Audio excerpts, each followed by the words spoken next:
कभी आप सोचे हैं कि ये 3 कानून एक साथ क्यों लाया गया है?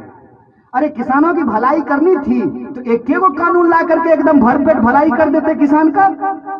ये 3 कानून साथ में क्यों लाया गया है? असल खेल यहीं पे है। पहला कानून में ये कह रहे हैं कि मंडी समाप्त कर देंगे। दूसरा कानून में कह रहे हैं कि किसानों के खेत को ठेका पे दे देंगे। और तीसरा कानून में ये कह रहे हैं कि अब एसेंशियल कमोडिटी मतलब आवश्यक वस्तुओं की भी काला बाजारी जायज होगी। समझे? अब समझ लीजिए खेला। पहला में कह रहे हैं कि मंडी समाप्त हो जाएगी, मतलब एमएसपी की गारंटी करना सरकार की जिम्मेवारी नहीं है। प्रधानमंत्री जी आए, बांह समेट करके पार्लियामेंट में बोले एमएसपी था, है और रहेगा। हे गुरुदेव, लिख दीजिए एक लाइन कानून में, क्या दिक्कत है? एक लाइन कानून में लिख देने में क्या दिक्कत है? प्रधानमंत्री जी के शब्दों में कि एमएसपी था, है और रहेगा। क्यों नहीं लिख रहे हैं? यहीं पे खेल है। खेल ये है कि मिनिमम सपोर्ट प्राइस है, ये मिनिमम सेलिंग प्राइस नहीं है। जूता के दुकान में जब आप जाते हैं तो आप जूता का दाम तय करते हैं कि दुकानदार तय करता है? बोले कौन तय करता है? दुकानदार। किसान अपने फसल का दाम तय कर सकता है? क्यों? टमाटर आप अपने खेत से तोड़ लीजिएगा, हम फैशनेबल के सामने हैं गुरु, कीमत पे आप बेच करके लाइएगा। आपके पास कोई उपाय है? टमाटर को कितना दिन आप घर में रख सकते हैं? टमाटर जो है काला धन तो नहीं है कि उसको गद्दा के नीचे रख देंगे 4-5 साल के लिए, नहीं रख सकते हैं ना।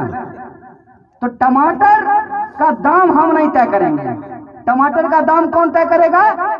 खरीदने वाला तय करेगा। इसीलिए सरकार ने यह कानून बनाया था, जिसके बारे में पूर्व कृषि मंत्री आपको बता रहे थे कि मिनिमम सपोर्ट प्राइस तय किया गया कि जिसको खरीदना है खरीदे, कोई दिक्कत नहीं है, लेकिन मिनिमम सपोर्ट प्राइस से कम पे खरीद नहीं होगी। इसका क्या मतलब होता है? इसका यह मतलब होता है कि बीएसएनएल अगर रहेगा ना तो जियो जबरदस्ती धनाधन नहीं कर पाएगा। ये समझ लीजिए।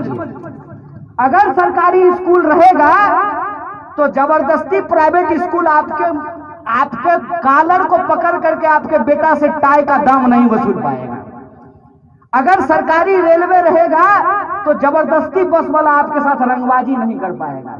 इस बात को समझिए कि सरकारी चीज का होना क्यों जरूरी होता है। सरकारी चीज का होना इसलिए जरूरी होता है कि सरकारी चीज के दाम के अनुपात में ही प्राइवेट वालों को अपना दाम रखना पड़ता है। अरे जिसके पास पैसा है वो तो किसी प्राइवेट अस्पताल में जाकर इलाज करा सकता है। जिसके पास पैसा है वो तो किसी प्राइवेट स्कूल में जाकर के अपने बच्चों को पढ़ा सकता है। और जिसके पास पैसा है वो अपने घर पे ही चाहे तो जियो का टावर लगवा सकता है। हो सकता है कि नहीं हो सकता है? स्विमिंग पूल, अगर हमको पैसा होगा तो हम घर में स्विमिंग पूल बनवा लेंगे। लेकिन आप अगर नदी बेच दीजिएगा और कल को अगर हम भैंस धोने के लिए जाएंगे तो सिपाही जो वहां डंडा लेके खड़ा हो जाएंगे कि पहले टैक्स दो तब भैंस धोने देंगे। इस बात को आप समझिए कि पूरा मामला क्या है। मामला यह है कि बीएसएनएल जब बिक गया, बीएसएनएल जब आज नहीं है तो जियो को आज मन है तो 500 रुपया ले रहा है और कल मन होगा तो 5000 रुपया लेगा। आप क्या कर लीजिएगा? इस बात को आप समझिए कि एमएसपी यदि समाप्त हो जाएगी तो कल को अगर वो आपसे 5 रुपये किलो ले लेगा धान, तो आप क्या कर लीजिएगा? तो किसानों को उनके फसल की सुरक्षा के लिए एमएसपी की व्यवस्था की गई। और वो भी एमएसपी ऐसा नहीं है कि हर चीज पे एमएसपी मिलता है। केला पे एमएसपी मिलता है क्या? टमाटर पे एमएसपी मिलता है क्या? गोभी पे एमएसपी मिलता है क्या? सरसों पे एमएसपी मिलता है क्या? मात्र 27 फसलों के ऊपर एमएसपी मिलता है। और उसकी भी खरीद का अगर आप हिसाब किताब देखिएगा तो मध्य प्रदेश में इस बार 1,30,00,000 मीट्रिक टन गेहूं की खरीद हुई है। बताइए बिहार में कितना हुआ है? अंदाजा लगाइए। पत्रकार लोग बताइए, ज्ञानी लोग हैं आप लोग, बताइए कितना हुआ है? 5,000 मीट्रिक टन। कितना? 5,000 का है। हमारा गेहूं गोबर है क्या? हमारे गेहूं से आटा नहीं बनेगा? हमारे गेहूं से रोटी नहीं फूलेगा? हमारे गेहूं से बिस्कुट नहीं तैयार होगा? क्यों ऐसा हुआ है? ऐसा इसलिए हुआ है कि हमारे राज्य में एमएसपी की कोई गारंटी नहीं है। इसीलिए पंजाब, हरियाणा और वेस्टर्न यूपी के किसान कह रहे हैं कि आप हमको भी बिहार के किसानों जैसा बना देना चाहते हैं। यह बात तो सच है। इस देश के अंदर सबसे ज्यादा दुर्दशा अगर कहीं के किसानों की है तो वो बिहार के किसानों की है। अपना गेहूं काट लेते हैं तब पंजाब का धान काटने के लिए जाते हैं, या पंजाब का धान काट लेते हैं तब अपना धान काटने के लिए आते हैं। यही सच्चाई है ना। और जो दूसरा कानून है, ये तो पहला एमएसपी वाली बात हो गई, और कोई झंझट नहीं है। प्रधानमंत्री अगर कहते हैं कि एमएसपी था, है और रहेगा, तो एक लाइन लगेगा, ज्यादा इंक भी खर्च नहीं होगा। एक लाइन लिखने में कितना देर लगेगा? एक लाइन लिख दें कि एमएसपी से कम पे किसी भी फसल की खरीद नहीं होगी। अगर खरीद होगी तो यह आपराधिक होगा, और जो लोग ये काम करेंगे उनके ऊपर मुकदमा किया जाएगा, उसको जेल में डाला जाएगा। इसको लिखने में कोई दिक्कत है क्या? सरकार क्यों नहीं लिख रही है? सरकार अगर लिखेगी ना तो मार जूता जूता इनका मुंह फुला देगा। कौन कौन कौन मुंह फुलाएगा? और ये जो दिन रात भजन होता है, मोदी मोदी, ये भजन बंद हो जाएगा। क्या उस चैनल का मालिक कौन है?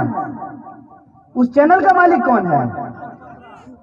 तो सरकार जिसकी करती है दरवानी, उसी का है चैनल, और जिसका है चैनल वही आज आने वाले समय में क्या खरीदना चाहता है? आपका खेत, आपका फसल, आपकी किसानी, आपकी खेती, और आपको क्या बनाना चाहता है? आपके ही खेत पर गुलाम।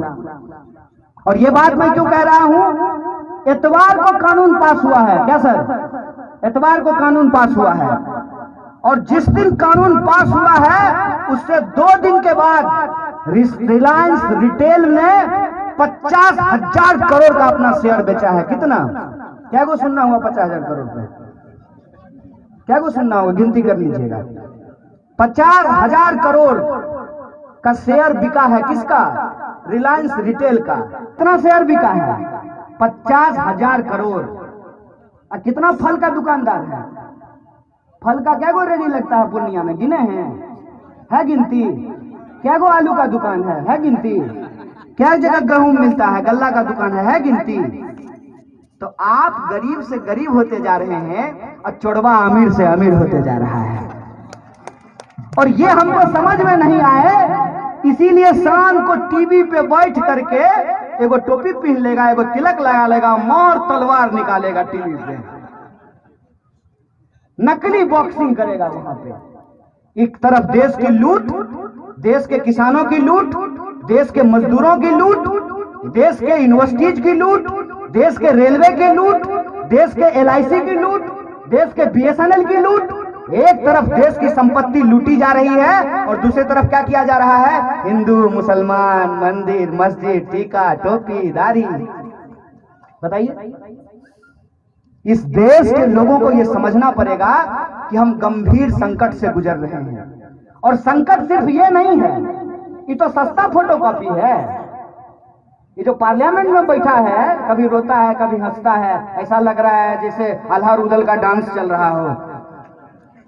ये तो सस्ता फोटोकॉपी है। असल चुनौती इस देश के सामने ये है कि एक तरफ अमेरिका चाहता है इस देश के बाजार को कब्जा कर लेना, दूसरी तरफ चाइना चाहता है इस देश के बाजार को कब्जा कर लेना।